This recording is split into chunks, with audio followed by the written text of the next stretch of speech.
Welcome to Season 4 of Everything is Learning. This season, we're celebrating neurodivergent people, their stories, strengths, challenges, and the powerful ways they learn and live.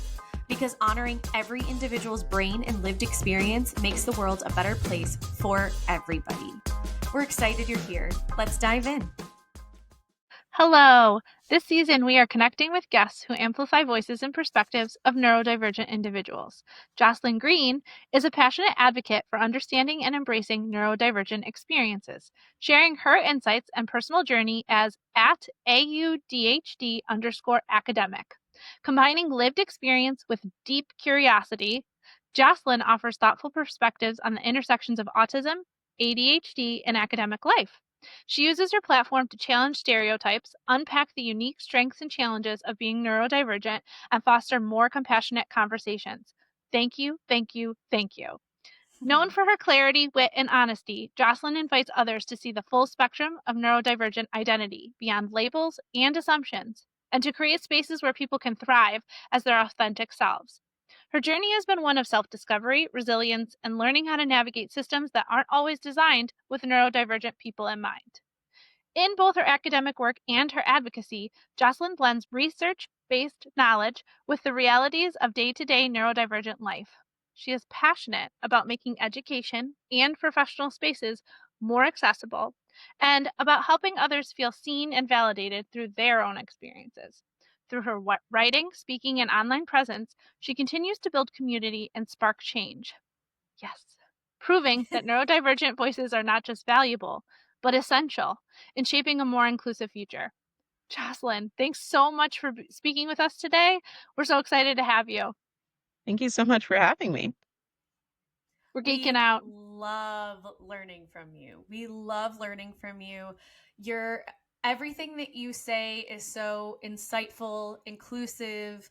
It is thought-provoking. And I think that's the thing that Marissa and I looked at most, and we were like, oh my gosh, we need to challenge this. We need to learn this. What was that word that she said the other day? And I think that as neurotypical people who are consistently involved in the neurodivergent community, your work has helped us in profound ways. So thank you, thank you, thank you, thank you.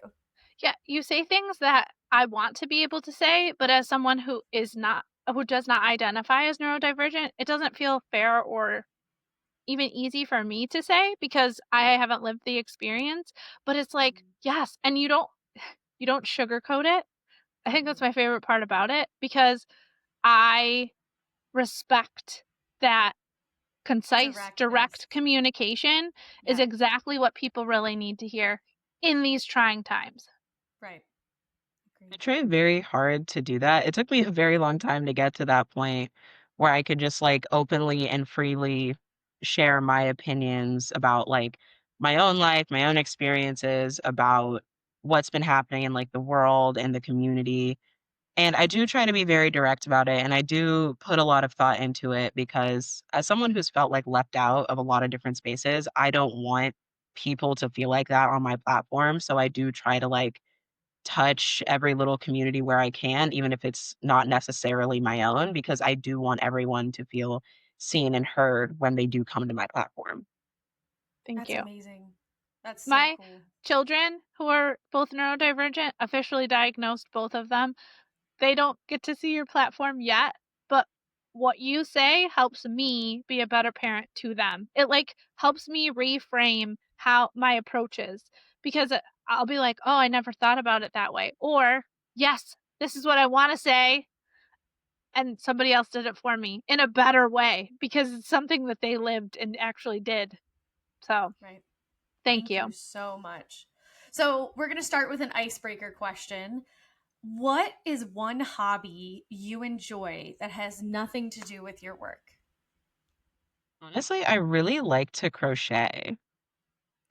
What? Really? Okay. Like what? It's definitely a hyperfixation hobby. I started during my first year of college, but I also found that it's a really good thing for my ADHD. So 'cause it's a really good way to keep myself moving, and when I move, it's a way to help me focus. So because crochet involved like so many like repetitive movements, and more often than not, I'm just doing the same stitches over and over and over again. It like functions as a form of stimming for me. So it really helps for me to like keep myself grounded, to keep myself focused. And I also just really like making things. Are you Oh my crocheting gosh. in the background right now? Not for this one, but I do have like my little materials on like my Oh, hey! desk. Oh my gosh, I love that. What's your favorite thing you made? Well, currently I'm trying to make like currently I'm in the process of like making a bunch of crochet earrings so I can like sell them Oh, at my school's what? student market just to like make myself a little money during the year. So Yeah, cool. that is really cool. Are you going to post them on your social media too? I post them sometimes, but like not a lot. And, how old were you when you picked up this new skill? It's only been like I'm starting my 3rd year of college, so I started, I think, about 2024 because I started during my 1st semester of college. I spent, like, so much time trying to tell myself, "I don't need another hobby. I don't need to spend, like, all this money on, like, yarn and materials for a hobby I'm only gonna have for, like, a few months," but I did it. I got pretty I'm still, like, pretty, like, intermediate, but, like, I got good enough at it that I do enjoy doing it as just, like, a fun hobby. Cool. And I love hey, that. I never good thought of it as like a stim. That's such an interesting take on that. Thank you for that for and for sure. sharing that. Yeah. Um, we're we have a bunch of questions for you that we're really excited about asking, but I'm going to start off with the topic of ableism because I think that we need more directness when it comes to what does ableism look like in everyday life and how can people contribute to being more inclusive or neuroaffirming or creating neuroaffirming environments.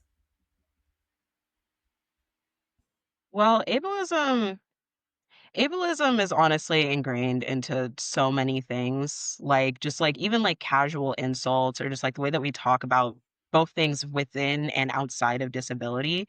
Ableism is just so deeply ingrained into that.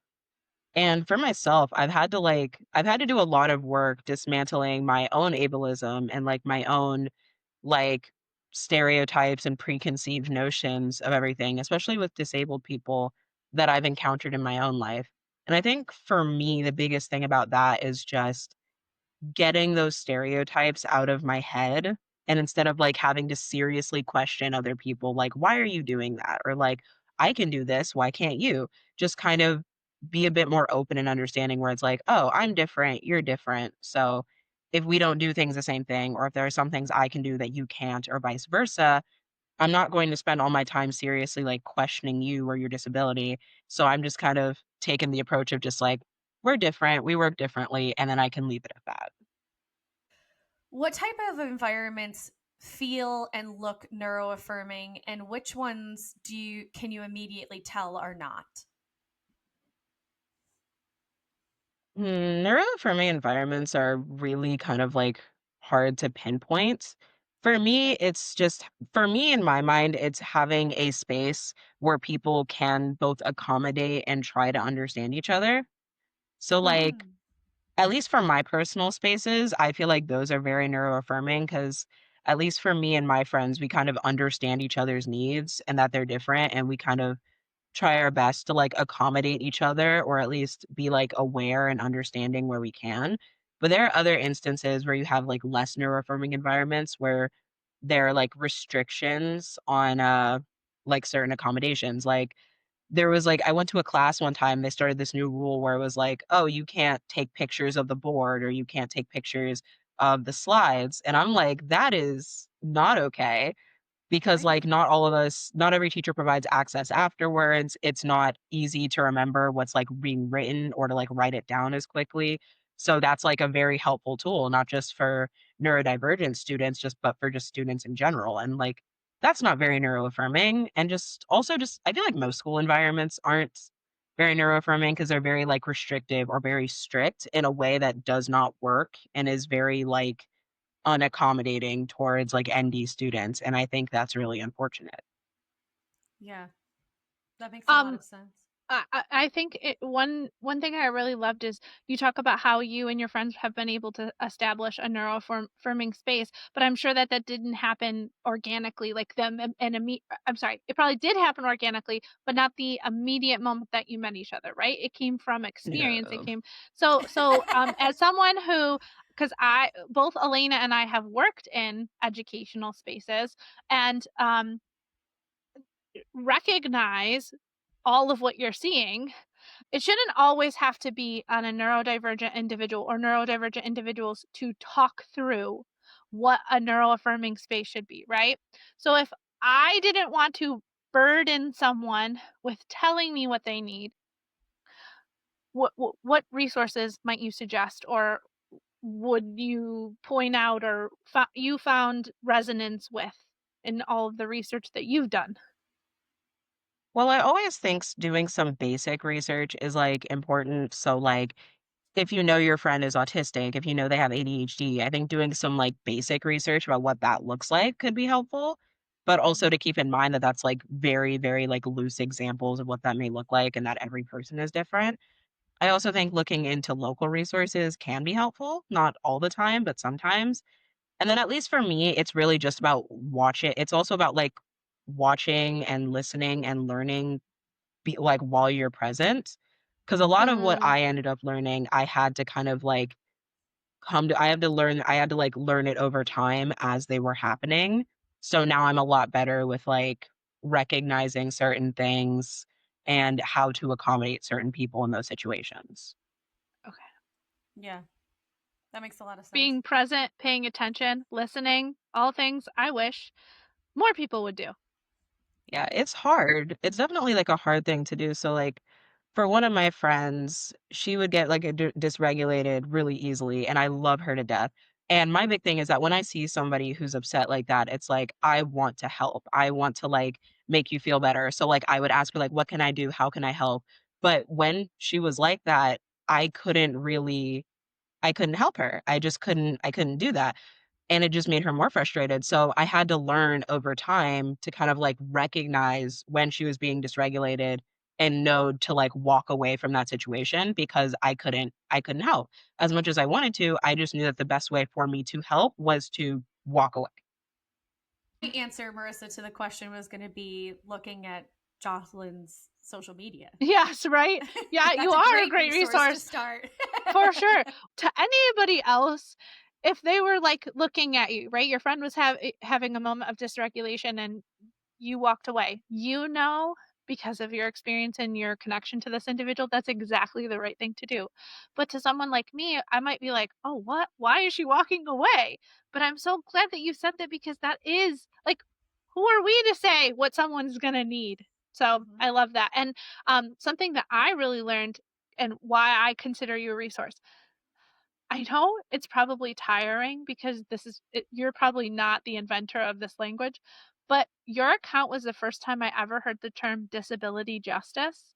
And it felt so gratifying to know that this was a thing. And so I went and did a lot of research on disability justice. And it led me down roads like ADA compliance and like different Title 9, different all of the things that happen with the government and new laws and rights and all of that. But the way in which you talk about it is a lot more accessible than someone writing up some kind of law or premise or contract or whatnot. Like, that's not how you live it. And it's kind of like what Elena and I have talked about previously, which is theory is all well and good and important, but actual practical lived experience, or telling me what I can tangibly do instead of reading me challenging vocabulary that I don't know, I don't necessarily connect with, it's different.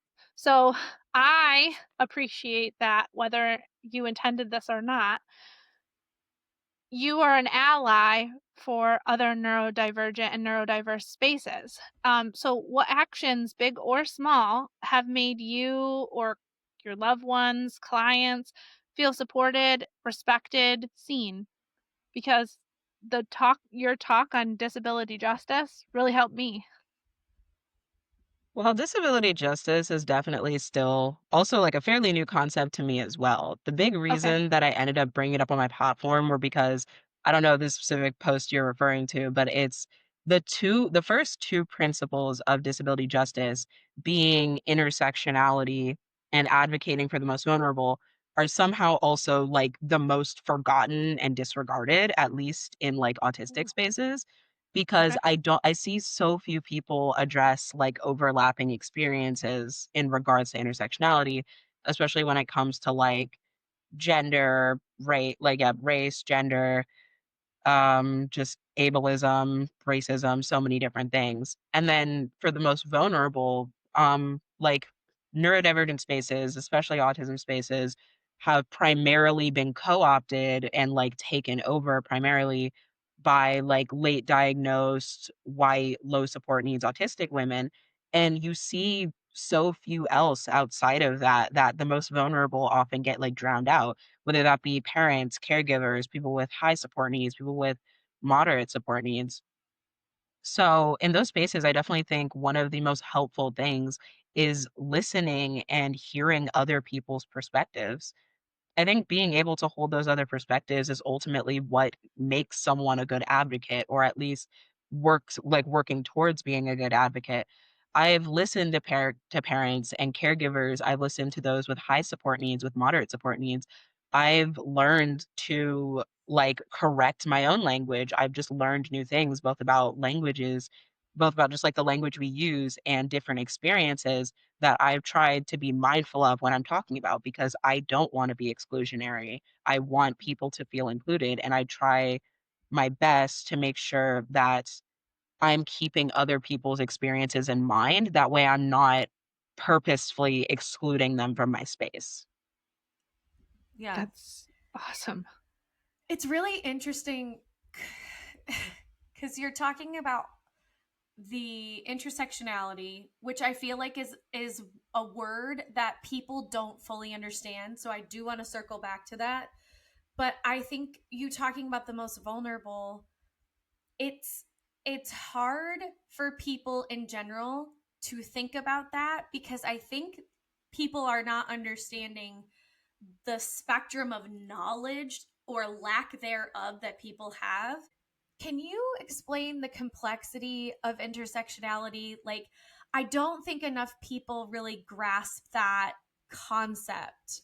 So I was wondering if you would speak to it a little bit. So, intersectionality definitely is primarily focused on like describing the experiences of women of color. But intersectionality was coined by Kimberly Crenshaw and is a framework to understand how intersecting identities affect marginalized people. Very specifically, it was used to describe the experiences of Black women and how sexism and racism individually didn't fully describe that experience. So, like, so for me as a Black woman, I do have to experience the intersections of sexism, racism, ableism, and just a lot of different things. And those do create a lot of unique experiences for me, especially like discrimination wise.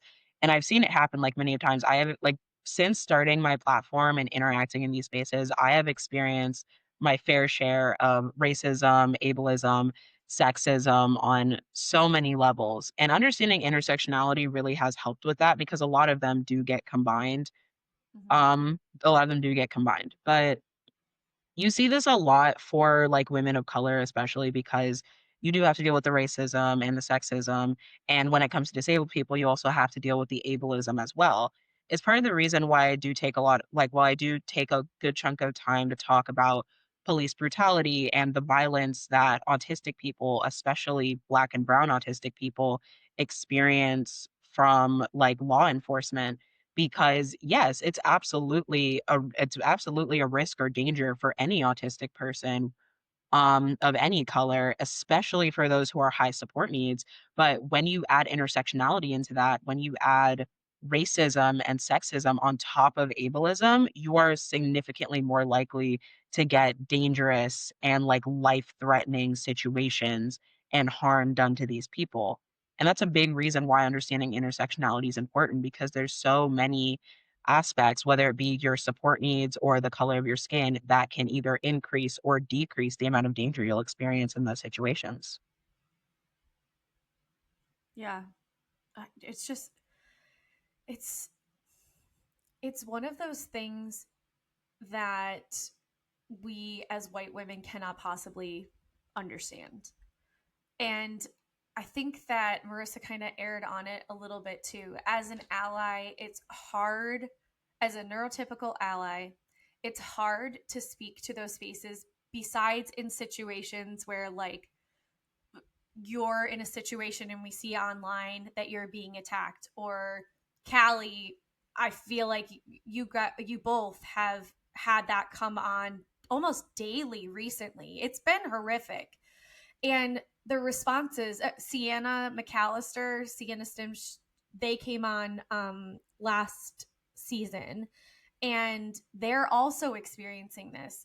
And it's so hard, besides in situations where we see someone attacked, to be able to defend. How can we be an ally without overstepping when it comes to intersectionality? Do we just continue to inform people what it is? Do we step up and say, like, support these people? Do we, like, what are ways that we can be allies beyond those things? At least for you, right? I don't want you to feel like you have to talk for everybody, but No, absolutely. Yeah, I how can we do definitely that for can't you? speak for like what everyone would want, but I definitely say I think pointing people in the right direction is always a good thing. Like, hey, here are some people that you can learn from. Here are some people you can support. For me personally, I really do find it the biggest show of support when people do support me, especially in those like times of like harassment. Because for me and a lot of my other mutuals, it happens so often, very specifically when we challenge the status quo or just pretty much anything people want to hear. Like when we talk about like a strong sense of justice or like other things that people are so used to hearing, or just when we talk about, hey, you know that there are high and moderate support needs people too, not all autistic people are like that. Whenever we try to kind of like break the norm or challenge those ideals, we tend to kind of be that kind of puts targets on our backs. So when there are people who are going to like stay, when there are people who stand with us during those times, I definitely think that's a very big support because it's hard to say those things 'cause, like, it needs to be said, so I don't have a problem saying it, but it's hard knowing when you're going to receive a certain kind of backlash or when you don't know what kind of backlash you're gonna receive. So, having my allies, my mutuals, and everything being able to stand with me and at least or just even being able to understand what I'm saying when other people don't is very important. That's really helpful. Thank you for that. Elena, I'm grateful that you asked this question because we want to amplify because we don't know. And we'll never know unless there's people like you who are willing to share your Right. life and your experience. And that was also to go back to something that you had mentioned about the high support needs individuals. I do think there's people like you. Carolyn Keel, who we had interviewed earlier, she has on her podcast, It's Beyond 6 Seconds, she interviewed people who are non speaking. One of my children is non speaking. That's not someone you really see in media, but Right. there are really critical, I would say, Life yeah, there are, experiences. well, yes, and population Right. of the people on the spectrum. And I also saw a movie or a clip of a not a biography. What do you call it when someone documentary? There was a woman who was in her 80s taking care of her 60-year-old son in 2013 was when this I think I documentary actually was. saw a clip of that earlier today. I was just, like, Yeah, scrolling, and I saw a same. clip of that. Right. Okay, I'm glad. So you know, and it was this notion that there aren't proper services to care for people in the way that she would for her son. And people at 89, they're generally being taken care of. No, she was still taking care of her 6-year-old. I worry about that all the time because the older of the two is going to need that level of support. Can't dress himself. Um, difficult with feeding, is selective. And I mean, he's young, so maybe he'll get Learn some those. resilience and experience. As he grows up, he'll be able to navigate the world differently. But the reality is, like, what was true in 2013 has not changed much in 2025. And I feel for this 89-year-old mom because that is a constant worry. It's I've rambled definitely on. one of the things that I see talked about most, because I try I do what I can to, like, engage in parent spaces because I like to hold multiple perspectives, and it's one of the biggest issues I see that they talk about where it's like, I'm scared of, I'm scared about the future, like, what my child's future is gonna look like. Will I be able to take care of them? And there's, like, so little support that people still aren't getting, and it's awful to think about because it's like, most people aren't getting proper support, but especially, like, these parents and, like, the cost it takes, like, both emotionally, financially, in more ways than one to have to, like, take care of your children, just to provide for your children's basic needs, to make their quality of life as good as you possibly can. It's expensive in more ways than one, and I definitely empathize with that as much as I can, being someone who doesn't have to experience that.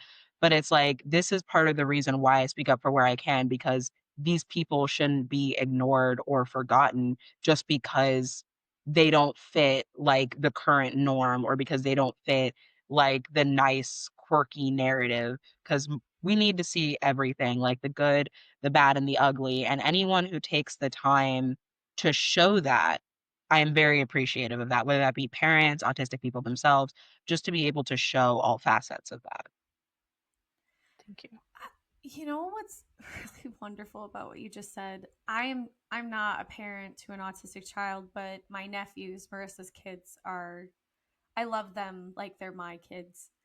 She's a And godmother to one of them, so and yeah. I help where I can, in the sense of like when Marissa asks for like help at a CSE meeting, or if they're looking for something that maybe I'll know because of my special education background and um, autism certifications and stuff. But I think the thing that you hit that always feels unsafe to talk about, and I'm very proud of my sister for talking about it because um, is being a parent to a neurodivergent child. I feel like there's this term autism mom in particular that I see thrown around a lot. And I get it because when people show certain videos, it's wildly outrageous what some of these people are saying. But at the same time, you're talking about how things can be hard, and I I wonder how, like, what's the line there that you've seen, because I know you put yourself in those parenting spaces. Is there a line? Is autism mom, like, is that phrase not right? Is it like, it's just difficult to navigate. The line for me is pretty easy to define. I don't like unnecessary hate in my spaces. So, Mm. like, a term that somebody used, that a term that you may or may not have seen, is grievance parent. Yes. And Oh. basically, grievance parent is kind of like the line a lot of people draw between autism moms. So it's like, grievance parents are kind of like the ones who's like, we hate, like, yeah, kind of like, we hate autism, and kind of direct a lot of like hatred and animosity towards like other parts of the autism community. They're the kind of Mm. people who will tell like lower support needs, it's like, you're not really autistic. Same thing if you're like late diagnosed, or if pretty much anybody who does not act like their child or doesn't fit that mold isn't like really autistic. We don't have to listen to you. You're all just faking and stuff like that. And that's the kind of level of like hate and disrespect that I do not like. I do not tolerate, which is why with the few parents I engage with, I can appreciate them for being able to show the good, the bad, and the ugly in a way that is respectful, that acknowledges the good parts equally with the bad, while also not taking any sort of, like, anger or resentment out on other people who don't deserve it. Because 'Cause I've seen this plenty of times. Like, the best example, without, like, naming the account, is I came across a video, it was a parent, and this is somebody who's, like, very well known for being a grievance parent. They posted a video talking about an incident with their son and trying to get him help, and She was very upset and very distressed in this video. And I felt bad. I empathize with that. I'm like, I feel so bad that people can't get the support they need. And yet, despite the fact that this was completely unrelated, ends the video saying late diagnosed and low support needs autism is not the same, despite talking about like a whole other situation where she could not get proper support or that proper support wasn't there. And it's like, we didn't do this to you. I get trying to say that our realities aren't the same because they're not. But why is this the point you're trying to make when in reality you should be mad at like the system who is not giving proper support, people who aren't getting proper training? A similar thing talking about like, oh, well, even if all of these people really are autistic, there aren't enough resources because the neurodiversity movement is trying to make autism not a disability. And it's like, we don't have the power to do that. Not to mention, like most people who are involved with that movement and involved in those spaces will tell you autism is a disability. So just when you redirect hate at people who don't deserve it, or like it's just like it's just bad. I don't like when that sort of like hate and negativity is aimed. As somebody who is low support needs, as someone who is like diagnosed, I do speak up for the parts of the community that aren't heard, but I also don't tolerate disrespect towards my own parts of the community either. Can I ask a personal question related to what you just said? Because I don't know that I knew that you were late diagnosed, but just because someone's late diagnosed, and I'm not specifying this to you, but I have to imagine that this could apply to you. Um, just because somebody is late diagnosed doesn't mean that they didn't know something was unique about them earlier. Definitely. I just My like, entire childhood, I knew that there was something about me that was different from my peers. I just didn't know what that was at any point in time. So just like something about me is different from everyone else, but I couldn't tell you what that was. Hmm. and of no fault of your own, because I imagine had you had the access to someone who could have diagnosed you, you might have gotten an earlier diagnosis. It was like I was very grateful to my son's pediatrician because as a first, and I had him during COVID, so it was even before there was vaccinations, we were all quarantining. The reality was I didn't have anything to really gauge it by. He's the youngest of all of the grandchildren, and um for me, it wasn't until I actually saw a regression that I really felt like, oh yeah, something's wrong. Because although he's non-speaking now, he used to babble. No more babbling. That was like my big indicator of like, oh, okay, something is not quite right. Like, where did all of this go and why? But it was our pediatrician who really helped us get access to things like early intervention and was telling us how to navigate a very daunting process. Because the irony of all of the things, and this is me speaking from a place of privilege, is that the what I would love to see disability justice is reduce the barriers to access instead of putting up more barriers to access. Why would you need to put more obstacles in the way of someone getting access to the help they need is beyond me. I just can't, It's so which is difficult right. because like the best way to describe it is there's a term that Kali throws out a lot on her platform. It's access fatigue. So it's very Ugh. specifically like the exhaustion of like constantly having to advocate and like jump through those hoops, whether it be for like yourself or for your child. So it's like I've had to deal with that trying to get like accommodations for college. I've had to see my friends deal with this because like all of my friends have IEPs. Like I have no neurotypical friends. But, like, I've had to see them, like, have to, like, jump through hoops and deal with, like, all these, like, little things just to, like, get accommodations or to be properly heard and understood, and also just dealing with a system that doesn't really care and is willing to disregard their needs. So, like, it's exhausting to constantly have to, like, advocate for yourself or explain yourself to other people. It's not easy to do. And then also there's, like, the additional factors where it's like, people aren't always going to believe you, and there's still those stereotypes and bias and discrimination that just makes it so much harder. Yeah. It, Well said. it's like defending defending your lived experience to someone who has no concept of your lived experience in a 5, 10, 20, 30 minute session of saying, particularly in higher education, It's a mess. Going from high school to higher ed to get accommodations is a mess. I help parents with that a lot to make sure that their children get accommodations going into higher ed.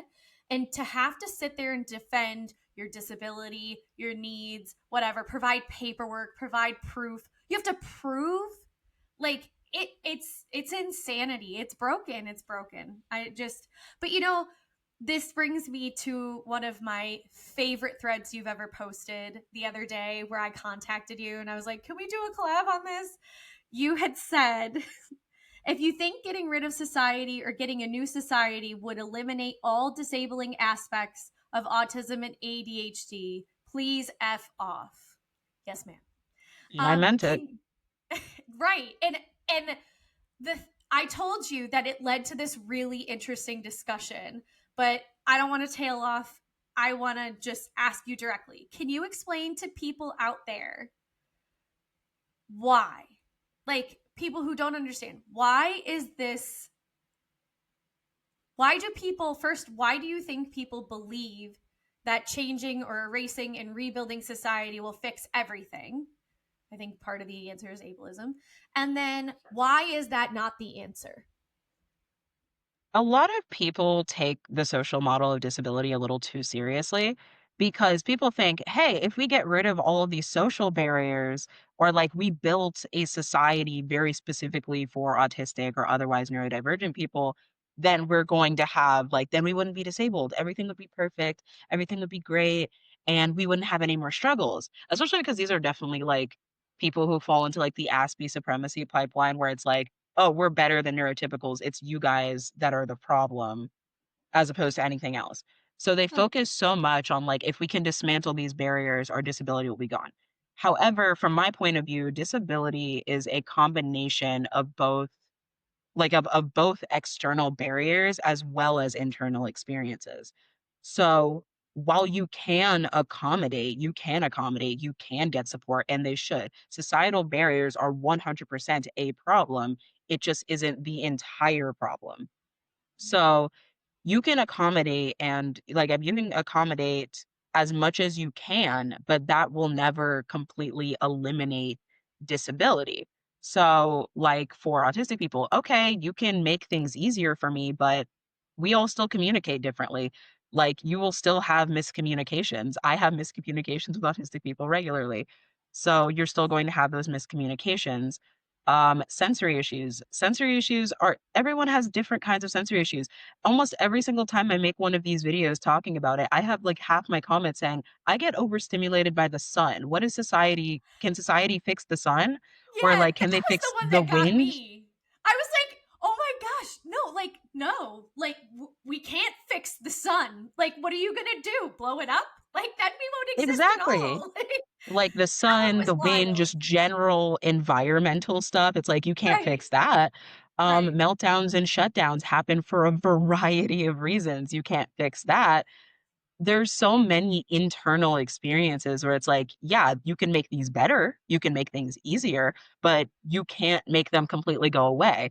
And that's for right, low support needs, and that's for low support needs and high support needs. So like for me, there are plenty of things that I would still experience. Same thing for a lot of my mutuals. But then when you travel into high support needs territory, there's still people who are going to need 24/7 care, who right, cannot take care of themselves. So it's like, why do you think society would magically make everything better? It doesn't. Taking down societal barriers is important, but it's just one step. It's not the entire solution. right. Amazing. That I sun actually example was wild. I loved that. That was so good. I saw someone put it in your comments and I was like, that makes total sense. Like, because it's one of those things that for neurotypical people, like, that's not something they conceptualize. They put on sunglasses and like it's fine. But for some people, that's not enough. Like the heat, or one of my nephews cannot stand like hats or coats. Like yes, correct. that's not going to change if society changes. Like Yeah, Right. or it's like still going to be cold. my little cousin is nonverbal. If she gets wet, that's like her one big trigger. She'll like start tugging at her clothes. And I'm like, yeah, society can't fix like water or her clothes getting wet. It's just kind of something that's going to happen. And it sucks, Right. but it's like you can't fix it. Right. And like I'm laughing because it's that is so outrageous that people could think like that. But the reality is, and this goes back to privilege, people are privileged enough in some cases to not have to think about it. And by you posting things like that, it really changes the perspective. Like Jocelyn said, like F off. Like, okay, she's serious about this. Like, what do I need to learn here? And I had put in the comment section that the conversation was really wild. It was like people who were neurodivergent were like, how have you never thought about this? People who are neurotypical were also like, how have I never thought about this? Some of them were like, why would I think about this? And other people were like, well, how do we change society? Like, is that the first step? Is that the third step? Like, what do we change first? And people really wanted to dig in, and I just kind of thought about it, and I was like, I don't know, but you just mentioned it is the first step. Society, like, is the first I step. mean, I Change think the happens. order can go in any way, but it's one of those steps. Right. Like, there are so many steps, but that's just like, that's definitely one of them, but it's never going to be the entire solution. And also, Right. I don't really think there is a solution to disability, but that's definitely not it. When it comes to disability, I don't really think there is a solution because, well, because disability is such a big spectrum and there's so many like dynamics to it. But ultimately, when I think of like a solution, it's like, what can we do to make life and society easier for disabled people? So it's Right. like, yeah, what is the solution to like a better quality of life overall? Because it's not Yeah. that like we don't need to be fixed. We Right. don't like, we're not broken. We don't need to be fixed. But what can we do to make our lives easier? Right. That makes sense. You talked about something like internally that fixing society is only like you had mentioned about there's the outward fix and then there's you can't fix something that's going on inside, but that also brings us to the point that there in the a population there's physical disabilities or disabilities that you can see, and then there's invisible disability, and like the notion of the sun, right? For some of those neurotypical people who never thought about it before, like that was potentially an invisible disability or something that like they wouldn't have considered because no one, it's not like they're the individual. I hope this is not the case because I do know that some people's skin blisters, but the reality was someone getting overstimulated by the sun, that's not something that you can really see. It just happens. So and it's also the reverse, right? Like glimmers too, or like stims, right? The happy stims. I don't necessarily know what triggers a happy stim for you or for my own child. I have some notion, like, just based on repeated behavior, but the reality is like, of course, I always want my child to feel happy. That's not gonna happen, and I think that's where I get stuck because I wanna be a good ally, but I also and I wanna be a fixer, I wanna be a problem solver, but that's not always what people need, and so do you have any recommendations on what's the best way for someone who wants to navigate and help? And then this brings us back to not only standing up for someone, but just in general, if we wanna help, what's the best way to do it? And it doesn't just have to be neurotypical people because you had mentioned, and I really appreciate you say this, sometimes you get misunderstood by other neurodivergent individuals. So Mm. even in that type of a space, like what can people do to that want to do better to do better? Well, it's kind of like what I said like a lot earlier, which is really just about like listening and learning. Sometimes asking is just like the best way because everyone is different. Everyone is an individual. So what works for some people doesn't work for others. So like using my cousin once again as an example, she's nonverbal. So like a lot of the things that I learned about what she likes or what she doesn't like, I kind of just had to like watch and learn and like follow her lead with that.